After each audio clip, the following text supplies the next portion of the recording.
So hey guys, welcome back to our channel and I welcome you back to this very amazing series from the basics till the pro level, जहाँ पे आप सीख सकते हैं अलग अलग indicators को, अलग अलग स्टाइल्स को, कौन कौन से इंडिकेटर्स को आपको साथ में यूज करना है एंड कितने टाइप के अलग अलग इंडिकेटर्स होते हैं, उसको किस मार्केट में यूज करना है।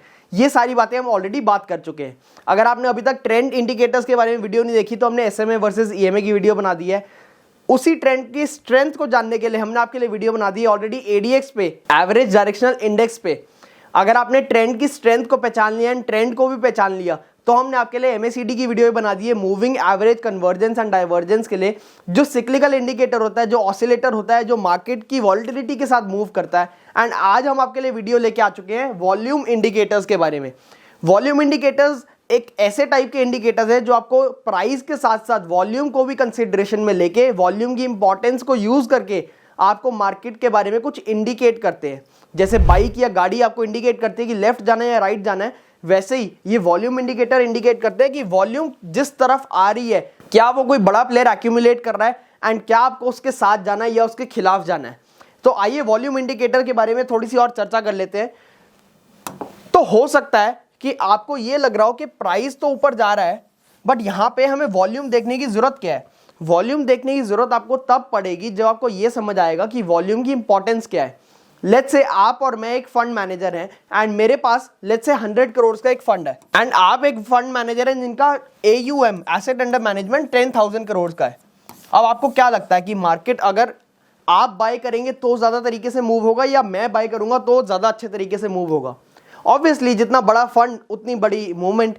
अब वो बड़े फंड की वजह से मूवमेंट इसलिए आती है कि लेट्स से किसी ने प्राइस 10,000 रुपए पे 10,000 क्वांटिटी खरीद ली, तो उस समय क्या इंडिकेशन मिल रहा है कि कोई एक ऐसा म्यूचुअल फंड या कोई फंड हाउस या पेंशन फंड या लाइबिलिटी हाउस ऐसी चीज को खरीद रहा है जो लंबे समय के लिए खरीद रहा है। क्योंकि जनरली अगर आपका एसेट अंडर मैनेजमेंट कॉर्पस बहुत बड़ा है तो आप लंबे समय के लिए उसको स्ट्रैटेजी को डिप्लॉय करना चाहेंगे। जैसे हमारा LIC ऑफ इंडिया, जो कि हमारा आज के दिन सबसे बड़ा DII यानी डोमेस्टिक इंस्टीट्यूशन इन्वेस्टर आज के दिन है।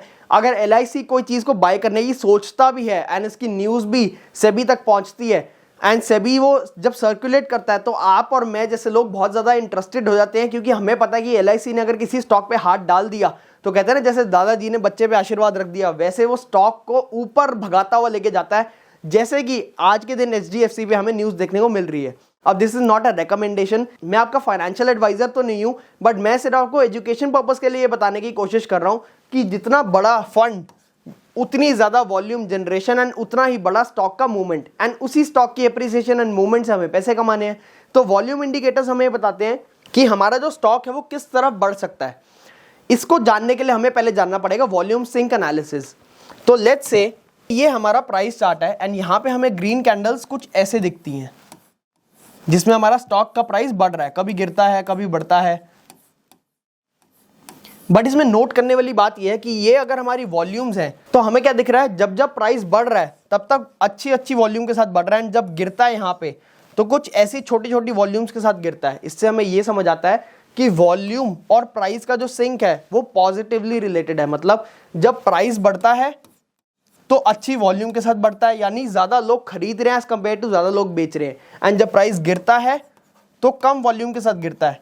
तो यहां पे हमें समझ आ रहा है कि बेचने वाले लोग कम है, खरीदने वाले लोग ज्यादा है। लंबे समय में हो सकता है कि यहां से प्राइस अच्छे तरीके से अप्रिशिएट हो जाए, अच्छे तरीके से बढ़ जाए। ये तो हो गई विजुअल बातें। इसको अगर आप देखेंगे 10 साल के चार्ट में तो आपको हो सकता है प्राइस वॉल्यूम सिंक जो है वो इतनी क्लियरली विजिबल ना हो। तो इसी के लिए हम इंडिकेटर आपके लिए लेके आए हैं accumulation distribution. Accumulation and distribution ये कहता है कि आपको अगर कुछ ऐसा चार्ट है तो आपको ये बता देगा जीरो लाइन से ऊपर कि कितने लोग आज के दिन यहाँ पे एक्यूमुलेट कर रहे हैं पर वॉल्यूम पर स्टॉक एंड कितने लोग यहाँ पे डिस्ट्रीब्यूट कर रहे हैं स्टॉक को, यानी बेच रहे हैं स्टॉक को पर वॉल्यूम पर स्टॉक। तो आपको इससे समझ आ जाएगा कि कितनी ज्यादा हैंड्स एक्सचेंज हो रही है in positive sense and in negative sense. इससे आपको ये समझ आ जाएगा अगर एक्यूमुलेशन आपकी तरफ हो रही है तो आपको ये अंदाजा लग जाएगा कि यहां से कितने लंबे समय तक एक्यूमुलेशन हो सकती है। एंड एक्यूमुलेशन जोन्स अगर आपने प्राइस के साथ साथ इंडिकेटर्स को दोनों को यूज करके प्राइस एक्शन को समझ लिया तो आपको यह समझ आ जाएगा कि यहां से कितने परसेंटेज हम ग्रोथ देख सकते हैं। अगर हम इसका मैथमेटिकल फॉर्मूला देखें तो इसका मैथ्स का ये फॉर्मूला कहता है कि it is price into volume into cumulative frequency. क्या मतलब, कितने रुपए का प्राइस था इंटू कितने हैंड्स एक्सचेंज हुए, यानी कितने लोगों ने खरीदा और बेचा, जिसमें अगर खरीदने की वॉल्यूम ज्यादा होगी तो बेचने की वॉल्यूम भी उतनी होगी, बट अगर खरीदने की वॉल्यूम ज्यादा प्राइस पे होगी तो प्राइस बढ़ जाएगा, एंड खरीदने की वॉल्यूम छोटे सस्ते प्राइस पे होगी तो प्राइस गिर जाएगा। इंटू क्यूमुलेटिव फ्रीक्वेंसी मतलब वो कितनी बार टोटल आज के दिन हैंड्स एक्सचेंज किए। सो लेट्स से अगर 2 लोगों ने टोटल एक्सचेंज किए हैंड्स, 2 लोगों ने बेचा, तो क्यूमुलेटिव फ्रीक्वेंसी आ जाएगी 2। अगर हम 2 लोगों ने बेच के वापस आगे 4 लोगों को बेच दिया एंड वापस उन्होंने हमें बेच दिया, तो क्यूमुलेटिव फ्रीक्वेंसी 8 नहीं होगी, 2 + 4 + 2 8 नहीं होगी, 6 होगी, क्योंकि हमारा हैंड ऑलरेडी इसमें इंक्लूडेड है। एंड इस तरीके से हमारा क्यूमुलेटिव फ्रीक्वेंसी के साथ साथ एक्यूमुलेशन एंड डिस्ट्रीब्यूशन कैलकुलेट हो जाएगा। अब ये सब आपको खुद कैलकुलेट करने की जरूरत नहीं है, आपको पर सेकंड डेटा ट्रेडिंग व्यू या फिर जो भी इंडिकेटर आप यूज करेंगे जहां पे भी, सो हो सकता है आप कोई ब्रोकर टर्मिनल पे यूज करें, आप ट्रेडिंग व्यू पे यूज करें, आप आई चार्ट्स पे यूज करें, जिस भी टर्मिनल पे आप यूज करेंगे वहां पे आपको ये मैथ्स वो खुद करके देगा एंड आपके लिए इंडिकेटर बना देगा which looks something like this, जहां पे आपको एक जीरो लाइन दिख जाएगी, ये एक्यूमुलेशन की लाइन आपको जीरो के ऊपर दिख जाएगी, डिस्ट्रीब्यूशन की लाइन आपको जीरो के नीचे दिख जाएगी, एंड इसमें भी just like RSI, just like oscillators, just like MACD, convergence and divergence बहुत अच्छे तरीके से काम करती है। Specially accumulation and distribution works best in intraday. आपको यह समझ आ जाएगा इंट्राडे में कि कहां पे एक्यूमुलेशन जोन बन रहे हैं, कहां पे लोग एक्यूमुलेट करना चाह रहे हैं, कौन से प्राइस पॉइंट पे लोग ज्यादा एक्यूमुलेशन करते हैं, जिससे आपको समझ आएगा यही हमारे सपोर्ट जोन्स एंड यही हमारे सप्लाई जोन्स यानी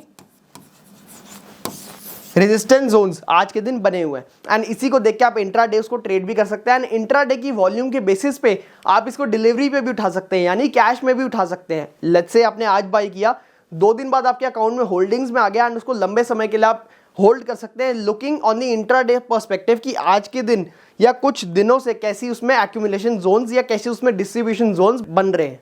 it is based on the frequency कि कितने फ्रीक्वेंटली लोग इसको बाय कर रहे हैं एंड कितने ज्यादा प्राइस इनटू वॉल्यूम से उसको बाय कर रहे हैं। अगर बाय कर रहे हैं तो बहुत ज्यादा बाइंग इनिशिएट हो रही है, अगर सेलिंग कर रहे हैं तो बहुत कम सेलिंग इनिशिएट हो रही है। इसकी वजह से हमें समझ आ सकता है कि लंबे समय में ये जो आपको एक कन्वर्जेंस दिख रही है वो लंबे समय में वापस डाइवर्ज हो जाएगी, एंड जिसकी वजह से डाइवर्ज होने के लिए स्टॉक प्राइस को ऊपर भागना पड़ेगा एंड इसी से आपके पैसे बन सकते हैं।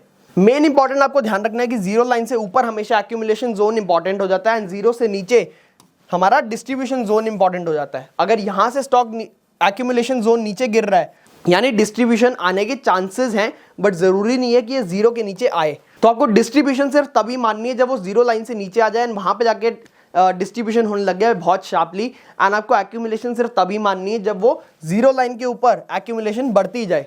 आपको टिपिकल एग्जांपल्स दिख जाएंगे ब्लू चिप स्टॉक्स में, HDFC, रिलायंस, ICICI, ITC, इन सब स्टॉक्स में आपको इजीली ये सब दिख जाएगा। Do let us know in the comments down below कौन से स्टॉक्स में आज के दिन आपको बहुत बढ़िया एक्यूमुलेशन जोन्स दिख रहे हैं। टिल द टाइम अगर आपको वीडियो से कुछ अच्छा सीखने को मिला होगा तो वीडियो को लाइक करते जाना, चैनल को सब्सक्राइब कर देना and press the bell icon so you don't miss any update on this channel. Plus अगर अभी तक आपके पास डीमैट अकाउंट नहीं है तो डीमैट अकाउंट की ओपनिंग लिंक्स हमारे डिस्क्रिप्शन में, वहां से जाके आप फ्री डीमैट अकाउंट ओपन करवा सकते हैं। Thank you.